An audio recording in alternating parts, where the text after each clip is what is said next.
Welcome to the Hidden Bookcase. Come through and get cozy. Pick a book, your favourite book, that's the one that opens this room. Inside you'll find a warm fire, a loving cat, and a wide skylight to the stars. And a dangerously high to be read pile. I'm Morgan, I use they them pronouns, and I am your future self, guiding you into the exact same mistakes. I'm Soren, I use he him pronouns, and I am a pair of silk slippers worth countless murders. We've been friends for over a decade and are always swapping books. Each fortnight we take it in turns to recommend one another a favourite read. The first-time reader tells us what they know about the book, makes some predictions about what they don't, and then we discuss our thoughts with all of you bookworms. So today, let's get to talking about The Six Deaths of the Saint by Alix E. Harrow.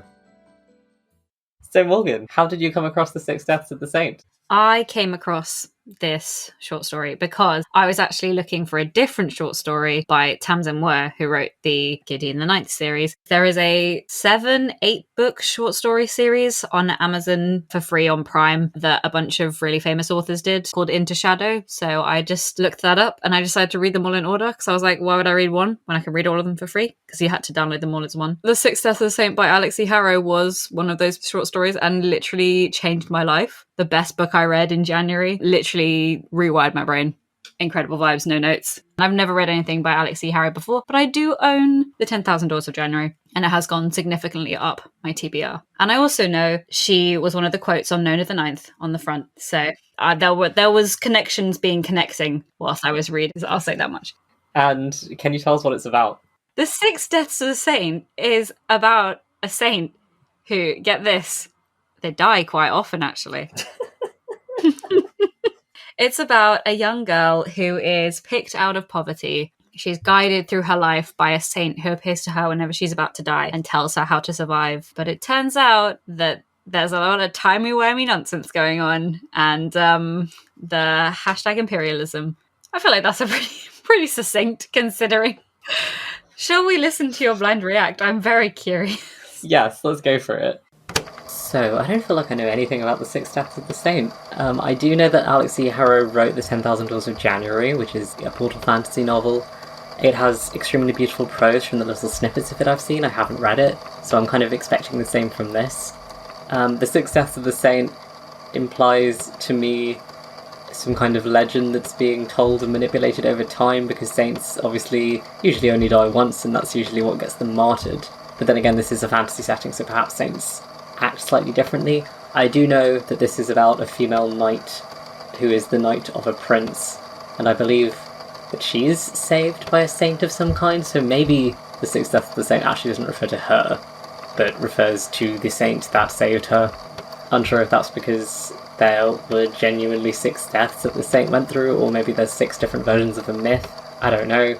This is fairly short, so I'm curious to see how a whole story that sounds at face value kind of complicated is going to be explored. It seems to be getting a lot of hype recently. For whatever reason, it was all over Book Talk this morning, so obviously it could sense that I was about to read this book, so very excited to give this a read. I'm actually shook that you're like, maybe it's about the retelling of saintdom. Like, who gave you the right to just be like, here's the plot? I mean, you know that meme that's like, well, yes, but actually no. It's kind of how I'm feeling about it. It's about the saint, but not her. I mean, yes, but also no, because she is the saint. It went crazy popular over Book Talk in the last week, which I kind of love. I've seen loads of people being like, well, I want to talk about it now because I only just read it, so I don't care that everyone's talking about it. And I'm like, good for you. If you want to talk about it, talk about it. Who cares if it's popular or not? I actually read it before it was cool. Is it because I would read anything that Tamsin Ware writes ever? Yes. Should people also read the one by Tamsin Ware? Absolutely yes. Were the Sapphics winning in this short story collection? 100%. That's what I'll say. Let's talk about the cover before we get into it, because I have a lot to say. I really like the whole Into Shadow collection. They're very recognisable as all from the same series, but they utilise it in very different ways. The neon with the old painting aesthetic is very strong, with the modern fonts. I like the Persephone one as well. I have to say some of the ones in the collection, I'm like, what is the connecting thread here? Between the cover and the actual story? Between the cover and the actual story, or between the story and any of the other stories in the collection, because some of them were a lot worse than the others. Some of them were really good, some of them were okay, some of them were bad. I was very amazed by all the names. I'm not sure if it's just that got them into the collection. Do they purport to be about anything in tandem? I feel like Into Shadow gives it sort of a vibe. who venture into depths where others fear to tread. But when forbidden knowledge is the ultimate power, how far can they go before the darkness consumes them? Okay, well, I haven't read any of the others, so you've got to decide whether or not that's a good connecting thread. I think the ones that were good definitely fit that brief. Yeah. I'm just going to come out and say Persephone by Lev Grossman was just the beginning to a very bad YA novel. Oh no. 2010s, I'm at a high school and everybody hates me and I'm such a pick-me girl. And then, whoa, I discover I have powers by accidentally blowing up my classroom. And now I've been kidnapped by the government. That's the whole book. Oh. It was not a short story. It was the beginning of a very bad YA book. And I love The Magicians. I really do. So it was really disappointing. But it was a consistently pretty decent short story collection, considering I used to be a vocal hater of short stories before I unfortunately became a person who writes them. That sounded so ominous. That's a great first line. Morgan Greensmith hated short stories until they became one. Is that not the plot of the attic monologue? Maybe. It's literally the plot. Yeah, so I used to be a very avid hater of short stories because my whole thing was they should either have been a poem or a book. They did not need to be a short story. But I feel like The Six Deaths of the Same is the perfect use of the short story format. I completely agree with you there. Obviously, I opened it and nearly shouted out loud because it was in second person, and I was so delighted. Yes. But then it does the mild spoilers for the Locked Tomb series, the Harry the Ninth thing, of being a little bit more than just second person. Yeah, we should blanket statement. I feel like we're going to do a lot of comparisons to Harry the Ninth and the Locked Tomb series, so spoiler warning ahead. We'll try and avoid anything too specific, but... Also, for anybody who hasn't been here before, we're obsessed with second person. I don't know if we've actually ever said that outright. Maybe we say it in the Harry the Ninth episode, but we've sat around looking at lists of second-person books. The other day I was in an airport and I picked up a book and I realised it was in second person and I immediately sent Morgan a text. Literally, it's on my TBR. The moment I go into work, I'm going to be like, gimme. Yeah, as soon as I read this short story, I was like, Soren needs to read this. I'm so grateful that you made me read this. I'm probably going to read the rest of them, but I'll manage my expectations. This is the best one, Soren. Unfortunately, this is the best, even better than Tamsin Were. Wow. This is the best one in the series. But this was gorgeous use of second person, and I was thinking about it because I had the thought while I was reading it, oh, this could be a novel. But then I was like, I don't feel like it would work as well as a novel. I think you can get across the time loopiness of it better here, whereas with a novel it might get frustrating. You would have to pull a lot of nonsense because with time loops, there's a reason that they're usually a single episode of a TV show. Yeah, and there's a reason there's usually montages in them as well. Exactly. And the way she montages in this book is absolutely phenomenal writing. The slight subtle word changes and the skipping over events and the way everything aligns into itself. Oh my god. It's very beautifully crafted. And her prose is also very lovely, which I was expecting, which is an unfair thing to go into an author that you've literally never read before expecting her prose to be good. That just seems mean. But I heard little snippets of 10,000 Doors of January. I've just seen people post quotes to their Instagram and stuff. I have not actually heard a single quote of this woman's writing ever before in my life, so I was very pleasantly surprised. I mean, I trusted her because she has a quote on the front of Nona the Ninth, which said, "You will love Nona and Nona loves you." So I was like, okay, all I know about her is sapphic and good taste. And, that's really all I needed to know. Exactly. Honestly, reading the reviews on the back of a Tamsin Were book is just like a reading list for me. I'm just like, oh, that author. They have good taste. Exactly. There were some fantastic lines in this. The first one that stuck out to me was the "until your body was no longer something you wore but something you wielded." That was beautiful. And then there was some really good dialogue. "I would rather love a coward than mourn a legend." Oh my god, that line. Insane. She's made me very insane about these two in a very short space of time. Literally. I'm like, okay, romance is not really my thing. It never has been my thing. I will go feral over it if it's well crafted. This is 30 pages and does more than any romance I've ever read, possibly. Is it just because we're gay and we love devotion? But it's the fact that he's been devoted to her the whole time. Yes. And she slowly reframes him inside her head until he's the other half of her. And she would literally give up everything she ever wanted as a child because all she actually needs in her life is him. It's very good. Oh my god. Sometimes you get those characters who are sort of like, I'll dedicate my life in service to you, but there is an expectation of something in return. We've seen him go through multiple lifetimes of getting nothing in return.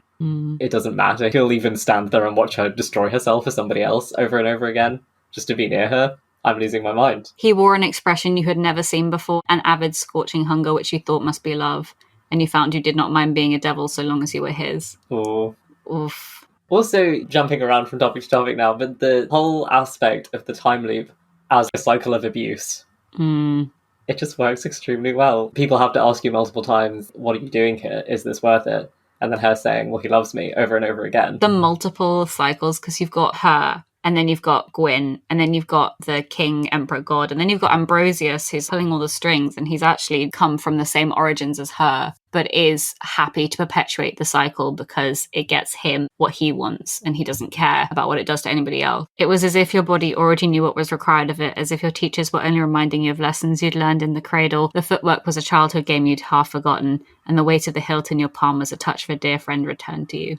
I'm realising how good that is in retrospect now, because I only got the chance to read it once. Of course, that makes so much sense, because she's already been here, because that wasn't the first loop. Rereading it, literally on the first page, someone high above you said, "Is this the girl?" And someone else answered in a voice like a well-greased hinge, "Yes, sire." And then he made a small, disgusted noise and muttered, "You had better be sure, father." Ambrosius has already done this multiple times. Oh, it's so good. It was she who whispered to you the arc of each blade, the weight of each blow, so that battle lost all immediacy for you and became something more like a memory, a set of elegant red steps you'd learned long ago. I mean, I have to admit, I did immediately when the narrator, yeah, sure. When the narrator says that, this is a difficult book to talk about.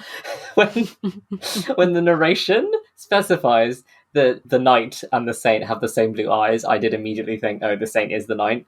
Fair. But not in this way, if that makes sense. I don't know. If you become a god, then you can probably move around through time. I thought it was going to be something like that. So I really, really did like the way that it shook out. You called him a fool and a child and many worse names. I could have killed you, you said, and he had answered obscurely, "You never do." Oh, yeah. Oh, I'm so emotional about these two. They're so good. They're genuinely so good. Also, fantasy in general has a thing sometimes about glorifying battle a lot, especially in a way of being like, Lady Knights, isn't that cool? And I'm like, you know what, it is cool. There's definitely room for stories about Lady Knights when we're just talking about the fact that it's cool. We deserve to have fun, but with this being about trauma and about the horrors of war, it just executes on that so well. You get the gap between the myth and the reality. It just does so many things, and it does it so well in such a short amount of time. Yeah. I literally don't know where to start at any time when talking about this book. The dissociation parts as well, when she's talking about how she can't remember specifics, but then that also lending itself to the fact that there's been many time loops, and I guess things might have gone differently in those. That's really neat. The time loop device works so well for, again, the cycle of abuse, the cycle of violence, the cycle of oppression. They fit together absolutely seamlessly, which is amazing. Soren, who is your favourite character? You see, this is like a difficult story to talk about a favourite character for. I'm not sure. I don't know. I liked our protagonist a lot. It was very satisfying to see her become unhinged. Not become unhinged. I mean, she was unhinged from like fairly early on, but fly off the handle, murder a bunch of people, end the cycle.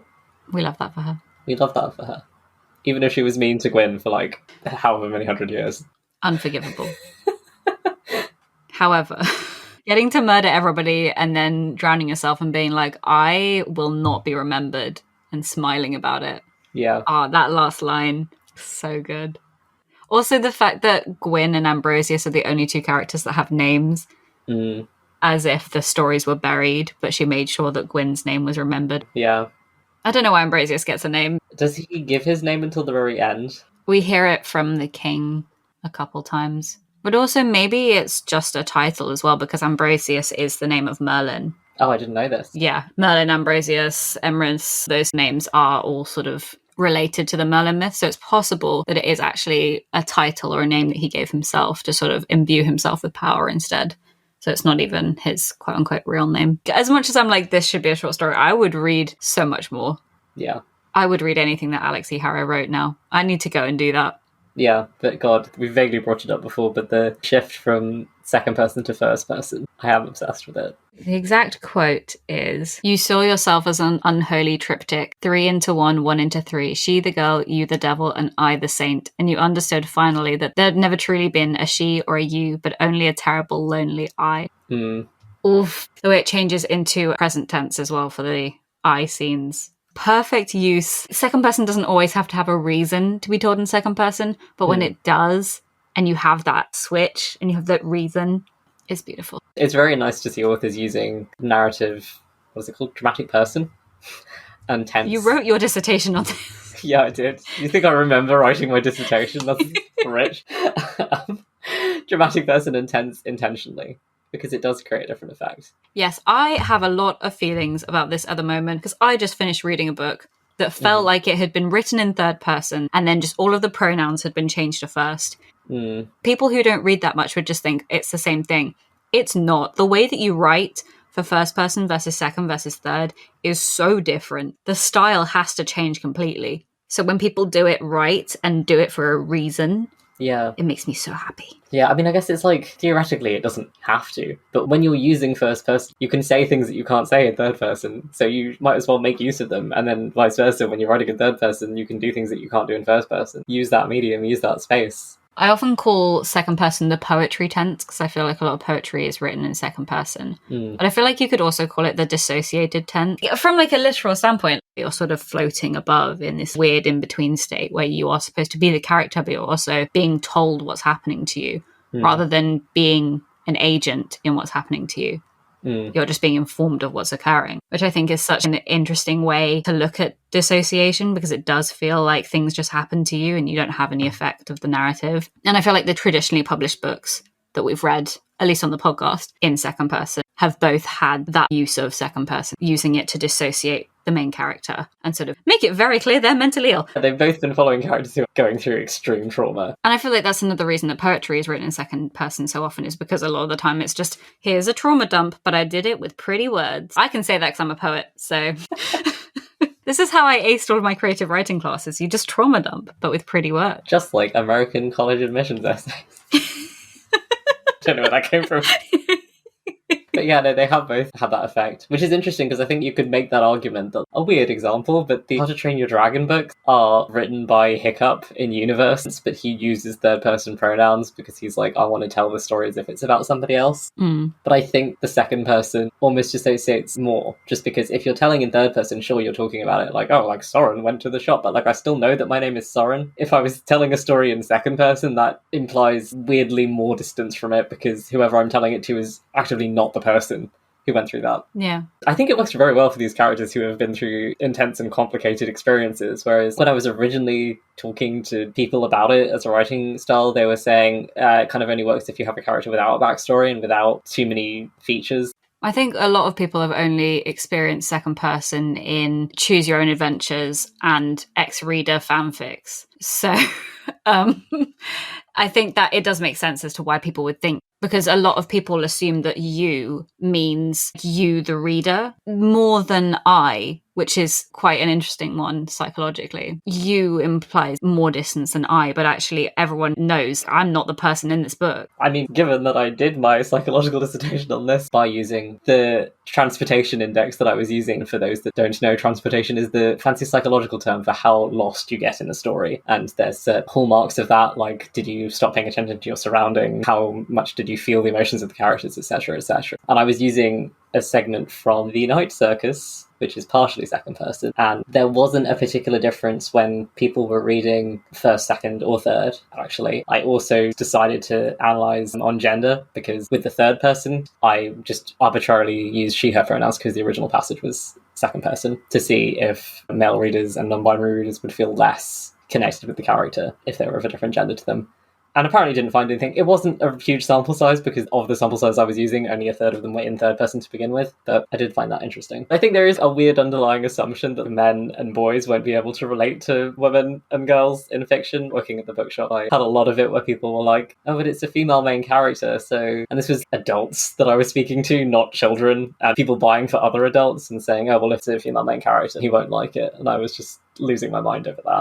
I don't get to do too much of that in the cafe. The one thing I have had, which was actually a really positive interaction, was a mum with her son buying him the 2 sequels to books that he'd really loved and enjoyed. And the 2 books were The Wicked King from the Folk of the Air series by Holly Black and Bloodmarked from Legendborn by Tracy Dewan. So both with female badass protagonists. Amazing. Just absolutely decking men in the face. And I'm like, yes, correct.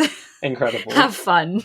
Morgan, we got really distracted. Who's your favourite character? Gwyn is my favourite character. Absolute MVP. I just love a man who simps. I love gentle man who simps. I have like two fonts of character and it's always opposite ends of the spectrum. But I also really like the main character. But Gwyn, that one line where he's getting angry about the fact that the main character is going to die, and then at the end of this, he's going to bury you at his feet like a loyal dog. Gwyn getting angry. Aren't you tired of being nice?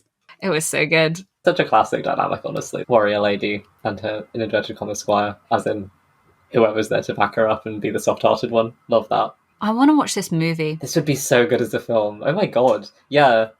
Someone buy the rights to this right now. Somebody decent. It would be so good. I can literally see the like zooming in and out from her eyes as she like transitions from being in the pool to being in the barn again, waking up. Who's the fan cast, though? I mean, this is obvious, but who played Sansa Stark? Sophie Turner. I feel like Sadie Sink could be really good for this. I could see that, actually, yeah. You know what, actually, Sadie Sink and Sophie Turner look similar enough. To do both, to do the older versions of the Saint and the girl. Yeah. We're inventing this film right now. Who's playing the prince? You know who I'd want? Daniel Sharman, aka Isaac Leahy. Because he was so good in Cursed as Lancelot. He was really good. He was and he so didn't get good. to do his whole thing there. That was really sad. He can do fantasy really well. And I feel like the like golden curls. Yeah, I can see that. I can definitely see that. This is the first time we've come up with a fan cast for anything. This is so funny to me. Gwyn, I feel like dark hair. Especially if you have the prince being golden, you need like the comparison. Oh, who played the love interest in Cursed? I know that's obvious, but what was his name? Devon Terrell. I feel like he could do it. I know I'm only saying that because I've got Cursed on the brain now because you brought it up, but they deserve a chance to be foils to each other properly. Yes. Oh, we were robbed. We were so robbed. That was so sad. If you're listening to this and you don't know what we're talking about, you should go watch Cursed on Netflix, but it was cancelled, so. However, I've heard the graphic novel is also good. And while I did enjoy it, I think that the Netflix adaptation changed Nimue from being a woman of colour into a white woman, so that's not ideal.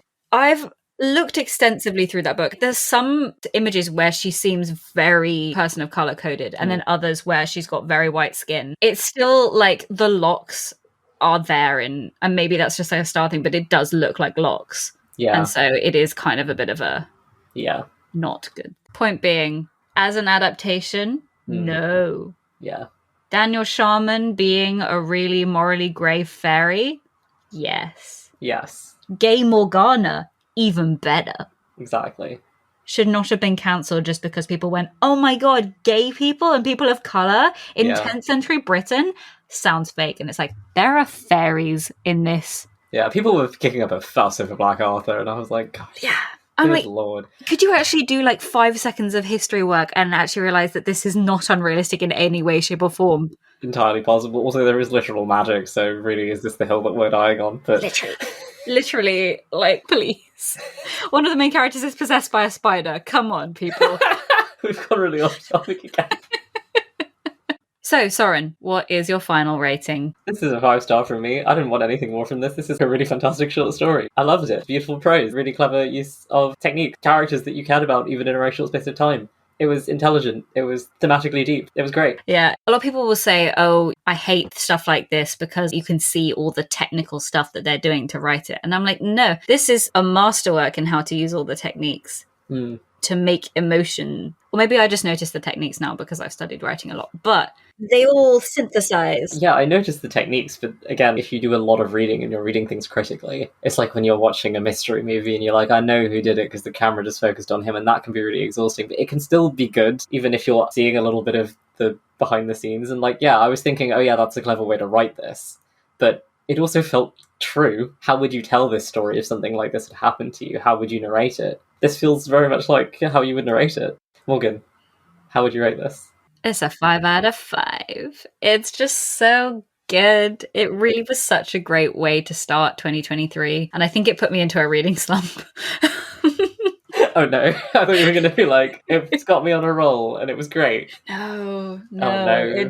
It was just so good that it, like, I peaked already. Oh, God, dear. there's nothing I can read this year that will top it. I'm not going to say that. Electro the Ninth isn't out yet, Morgan. There's so much writing on that book. I do trust Tamsin Ware, but it is the most likely book to let me down in 2023. Editing Soren here. We recorded this quite a while ago, and since then it has transpired that Electro the Ninth is not coming out in 2023. It's coming out in 2024. So I guess the prophecy is sadly kind of fulfilled.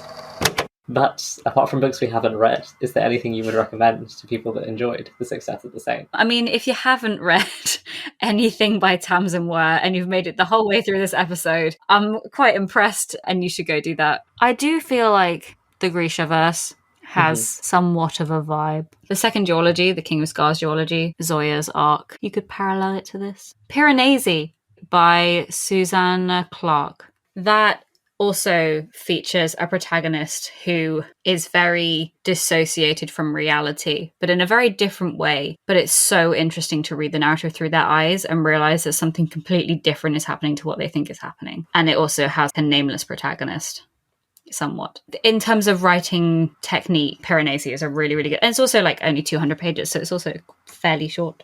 What about you, Soren? I was also definitely going to mention Lock Tomb, of course. You should just read them anyway, but if you liked this, I think you're definitely going to like The Lock Tomb. It's about themes of devotion, it's about cycles of abuse, it's about religious trauma. It's so good. I was also going to mention Graceling, actually. Oh my god, you're a genius. Because it's about discovering that you're more than a weapon. It's about standing up to corrupt authorities who only see you as someone that can cause pain. It's about an extremely devoted male love interest who would do anything for you and follow you to the ends of the earth. You know? Similar vibes. I think that's it from us for today. Feels strange not telling you what we're going to do next, but the vibe of the Patreon is just going to be eclectic. So thank you for listening. You're always welcome through the bookcase. Don't forget to scratch the cat on your way out.